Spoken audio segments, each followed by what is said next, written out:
भगवान श्री कृष्ण का जो रुक्मिणी जी से विवाह हुआ वो राक्षस विधि से हुआ। ये राक्षस विधि क्या होती है?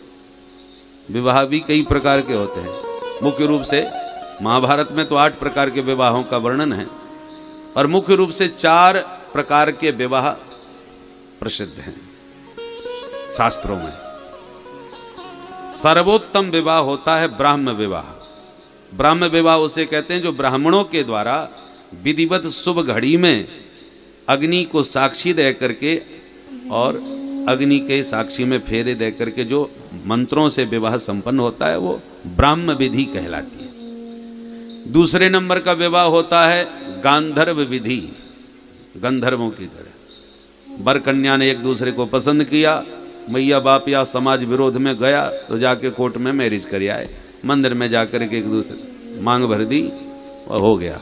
अब जिंदगी भर मांग पूरी करते रहो। ये गांधर्व विवाह है जो अपनी मर्जी से अपने ढंग से होता है। आजकल की भाषा में क्या कहते हैं सबको मालूम है। तो तीसरे नंबर का विवाह होता है जिसको कहते हैं राक्षस विधि। राक्षस विधि उसको कहते हैं कि बात पक्की तो किसी के संग हुई और बाद में शादी किसी और के साथ हो गई। बारात लेके कोई आया, दुल्हन किसी और के साथ चली गई। ये राक्षस विधि है। और चौथे नंबर का होता है पैशाच विधि। पैशाच विधि उसको कहते हैं कि अपने बाहुबल से जबरदस्ती कन्या से विवाह कर लेना, उसकी मर्जी होवे या न होवे, हरण कर लेना और उसका वर्ण कर लेना, उस कन्या की इच्छा के विरुद्ध जबरदस्ती जो विवाह वो पैशाच विवाह कहलाता है। तो ऐसे 4 प्रकार के विवाह होते हैं। उसमें भगवान का विवाह ये तीसरे ढंग से हुआ। बोलो राधे राधे राधे राधे। दूल्हा बन करके शिशुपाल आया, दुल्हन द्वारकाधीश के साथ चली गई। और भी अन्य विवाह हुए भगवान के। अब देखो आध्यात्मिक दृष्टि से भी एक विहंगम दृष्टि डालें तो रुक्मिणी महालक्ष्मी है और भगवान कृष्ण साक्षात नारायण है। तो लक्ष्मी तो हमेशा नारायण की थी, नारायण की हैं और नारायण की ही रहेंगी। और हम लोग क्या करते हैं, जब लक्ष्मी की कृपा हम पर ज्यादा हो जाती है तो हम अपने को लक्ष्मीपति मानने लगते हैं, और जब हमारी बुद्धि खराब होती है हम अपने को लक्ष्मीपति समझने लगते हैं तो नारायण को अच्छा नहीं लगता। हम लक्ष्मी पुत्र तो हो सकते हैं, हम लक्ष्मी मैया कहते हैं, तो लक्ष्मी मैया मान करके माँ की तरह पूजा करो वो तो ठीक है। पर जब अपने को लक्ष्मीपति समझ के लक्ष्मी को अपनी भोग्या समझने लगते हैं तो फिर नारायण आते हैं और किसी न किसी बहाने से हरण करके लक्ष्मी को ले जाते हैं। बहुत श्रीमदांध जो लोग होते हैं लक्ष्मी के मद में मदांध हो करके उसको अपनी भोग्या मान बैठते हैं, तो भगवान किसी न किसी बहाने से आकर के लक्ष्मी को भगा के ले जाते हैं। क्या हुआ साहब? बोले डकैती पड़ गई, सब चला गया। क्या हुआ? बोले सर छापा पड़ गया, सब ले गए। ये सब बहाने हैं नारायण को लक्ष्मी को ले जाने के। किसी बहाने से ले जाए कोई पता थोड़ी। तो लक्ष्मी को नारायण भगा के ले जाएं, उससे अच्छा है कि हम ही नारायण की सेवा में लक्ष्मी को लगाते रहें और नारायण की ही लक्ष्मी मानते रहें। और नारायण के साथ में जब लक्ष्मी आएंगी तो बड़े प्यार से रहेंगी, और अकेली लक्ष्मी को बुलाएंगे और नारायण से बातें ही नहीं करेंगे तो फिर नारायण भगा के ले जाएंगे या लक्ष्मी खुद ही भाग जाएंगी। भाई किसी के आपके यहाँ कोई फंक्शन हुआ और आपने बहू रानी को बुला लिया, पतिदेव को नहीं,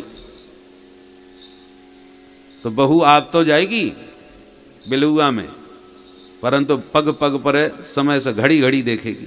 अरे इतना समय हो गया, वो आने वाले होंगे, कहीं नाराज ना हो जाए, बहुत लेट हो गई, मैं अब मुझे चलने दो। भागने की पड़ती है बहू को घर। और पति पत्नी दोनों यदि आए हों तो फिर निश्चिंत होकर के घर में पूरा आनंद लेकर के रहती है, क्योंकि पतिदेव भी तो बैठे हैं यहीं, तो कर की क्या चिंता। अब पतिदेव कहें भाई बहुत विलंब हो रहा है, चलो अब, बोले चल रहे हैं बस 2 मिनट और सही, फिर उसे कोई टेंशन नहीं है क्योंकि पति साथ में है। अकेली आएगी तो चिंता करेगी भागने की। उसी प्रकार लक्ष्मी को अकेला, हम लोग क्या करें, लक्ष्मी से बहुत प्यार करते हैं, नारायण से मतलब नहीं रखते। तो लक्ष्मी आ तो जाती हैं पर किसी न किसी बहाने से तुरंत ही भगने की पड़ जाती है। और लक्ष्मी नारायण दोनों को बुलाओगे तो प्रेम से दोनों दंपति आनंद पूर्वक आपके यहाँ रहेंगे। इसलिए स्थिर लक्ष्मी चाहते हो तो नारायण के साथ में बुलाओ। वो लक्ष्मी नारायण भगवान की जय। अब अन्य विवाहों का भी संकेत में वर्णन करते हैं कि एक सत्राजित नाम के राजा ने भगवान पर स्यमंतक मणि की चोरी का झूठा आरोप लगा दिया। भगवान उस मणि की खोज में निकले और खोजते खोजते जामवंती की गुफा में घुस गए। 27 दिन तक जामवंती जी से युद्ध किया, तब जान पहचान हो गई। जामवंती जी बोले, प्रभु मैं पहचान गया, आप ही मेरे राम जी हो, क्योंकि मेरे प्रभु के अलावा मुझे कोई हरा नहीं सकता द्वंद्व युद्ध में। तो झगड़ा खत्म। प्रभु आना कैसे हुआ? भगवान बोले, मणि तुम्हारे पास है, चोरी हमें लगाई जा रही, इसी का पीछा करते करते तुम्हारे घर पहुंच गए, अब इसे लौटाओ। जामवंती जी बोले, सरकार मेरी एक बिटिया है जामवती, मणि तो मैं उसको दे चुका, अब बेटी को दिया हुआ धन पिता तो नहीं लेता, और यदि आपको लेना बहुत जरूरी है ये मणि, तो हमारी बिटिया से शादी कर लो, दहेज में मणि ले लो। भगवान बोले, जैसी आपकी मर्जी। जंगल में मंगल हुआ, जाम्बवती से विवाह किया, मणि को साथ में लिया, लाके सत्राजित को बुला करके सौंप दी, संभालो अपनी मणि, इतने दिन से आप हमें बदनाम कर रहे थे कि हमने मणि चुरा ली तुम्हारी, देखो प्रमाण पत्र साथ में लेके आए हैं, पूछो इनसे कहाँ थी मणि। शर्मिंदा हुआ बेचारा सत्राजित, सबने जम के गाली दी, इस पापी को शर्म नहीं आई, प्रभु पर चोरी लगाई। सत्राजित बोला, प्रभु मुझे बचा लो, नहीं जिंदगी भर गाली ऐसी खाता रहूंगा, क्या कर सकते हैं हम? बोले, प्रभु एक काम करो, आप मेरी बिटिया सत्यभामा से विवाह कर लो तो मैं आपका ससुर बन जाऊंगा, फिर कोई गाली नहीं रहने वाला। भगवान बोले, जैसी आपकी मर्जी। तो सत्यभामा का विवाह तुरंत सत्राजित ने कर दिया। एक बार भगवान द्वारकापुरी से दिल्ली घूमने आए, दिल्ली का ही पुराना नाम है इंद्रप्रस्थ, पांडवों की नगरी। तो अर्जुन के साथ जमुना पार घूमते जा रहे थे कि एक कन्या तपस्या कर रही थी। भगवान ने पूछा, अर्जुन ने पूछा, उस कन्या से, देवी कौन है आप? कन्या ने परिचय दिया, महाराज मैं सविता की दुहिता हूँ, सूर्य की बेटी, नाम है मेरा कालिंदी, और भगवान श्री हरि को पति बनाने के लिए तप कर रही हूँ। अर्जुन भगवान को देख के मुस्कुरा के बोले, सरकार आपकी बृहस्पति बहुत जोरदार चल रही है, और तुरंत कन्या का परिचय कराया। भगवान ने कालिंदी का हाथ थाम लिया। ऐसे हुआ, गिनते जाइए कितने विवाह हो गए, 4। पहला रुक्मिणी जी से, दूसरा जाम्बवती से, तीसरा सत्यभामा से, और चौथा कालिंदी जी से। एक बिंद और अनविंद नाम के 2 भाइयों की बहन थी, नाम था मित्रविंदा, ये उज्जैन की राजकुमारी थी। इसका जब स्वयंवर हुआ तो स्वयंवर में भाइयों ने अपनी बहन को समझाया, सुनो दुर्योधन बैठा है, उसी को वरमाला डालना ताकि हस्तिनापुर से हमारे संबंध अच्छे बन जाए। ठीक है भैया। पर बहन जी जब वरमाला लेके पहुंची तो वहां द्वारकाधीश बैठे नजर आ गए, उनको देखते ही सारे बातें भूल गईं और वरमाला द्वारकाधीश के कंठ में डाल दी।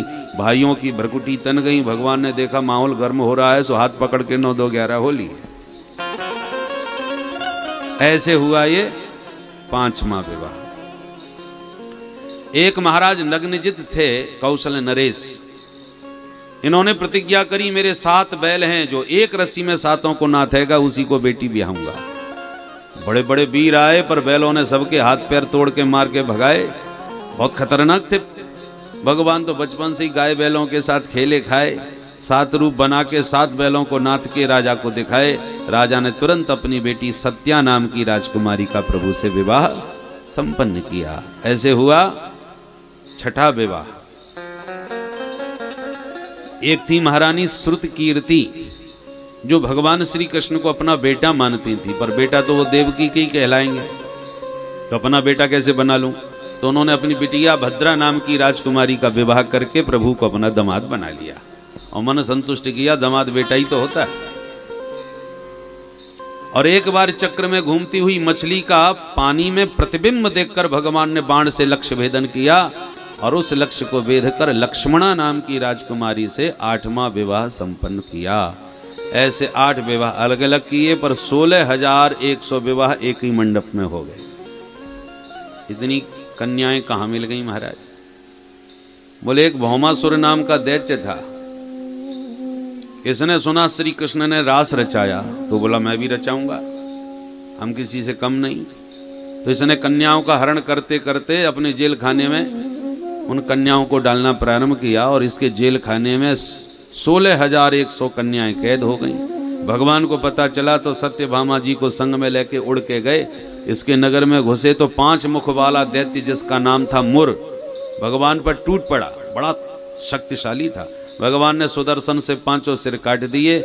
मुर का वध करने से प्रभु का नाम मुरारी हो गया। बोल मुरारी भगवान की। भयंकर युद्ध फिर भौमासुर से हुआ।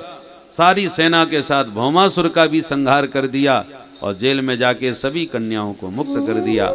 कन्याएं भगवान के रूप पर मुग्ध होकर प्रणाम करके बोली सरकार जेल से तो छुटकारा हमें मिल गया, पर जाएं कहां? भगवान बोले तुम्हारा कोई घर नहीं है क्या? बोले कन्या तो मैया बाप के घर में ही रहती है और माँ बाप से हमको छीन लाया, अब वो हमारी जीवन की आशा छोड़ बैठे हैं, तो किस मुंह से तो लौट के जाएं? और मैया बाप अपना भी लें हमें तो कौन राजकुमार हमारा हाथ थामने आएगा? इतने दिन जेल में रहने वाली कन्या से अब कौन शादी करेगा? इसलिए हमें अपने जीवन का कोई रास्ता नहीं सूझ रहा, प्रभु आप ही बताओ। भगवान बोले जिसके सारे रास्ते बंद हो गए हों उसके लिए मेरा घर का दरवाजा खुला हुआ है। तब तो सभी जितनी भी कन्याएं थी सभी ने भगवान को ही अपना आत्मनिवेदन कर दिया, ये जीवन है तेरे हवाले मुरलिया वाले। तो भगवान ने सभी कन्याओं को विधिवत स्वीकार किया, विधिवत विवाह किया, द्वारका में लाके सबको भव्य भवनों का निर्माण करके निवास दिया। और इस प्रकार अब कितने विवाह हो गए? पूरे 16,108। ये हमारे कन्हैया के ठाठ। मित्रों, आज महाराज जी ने हम सभी लोगों को बहुत ही उत्तम एवं शिक्षाप्रद कथा सुनाई है। आशा करता हूँ कि इस शिक्षाप्रद कथा से हम सभी कुछ न कुछ शिक्षा अवश्य ग्रहण करेंगे और अपने जीवन को सुखी, सात्विक और सामर्थ्य बनाने का प्रयास करेंगे। मित्रों, अगर आपको यह शिक्षाप्रद वीडियो पसंद आया हो तो वीडियो को लाइक करें और अधिक से अधिक लोगों को शेयर भी करें, जिससे और भी लोग महाराज जी की इस कथा से शिक्षा लेकर अपने जीवन को सुखी बना सकें। मित्रों, अगर आपने अभी तक हमारे चैनल को सब्सक्राइब नहीं किया है तो तुरंत सब्सक्राइब कर लें, जिससे आपको नोटिफिकेशन के माध्यम से हमारे महाराज जी के शिक्षाप्रद वीडियो तुरंत प्राप्त हो सके। मित्रों, तो कल फिर किसी न किसी महाराज जी के शिक्षाप्रद वीडियो के साथ आप लोगों के समक्ष फिर से प्रस्तुत होंगे। तब तक के लिए नमस्कार।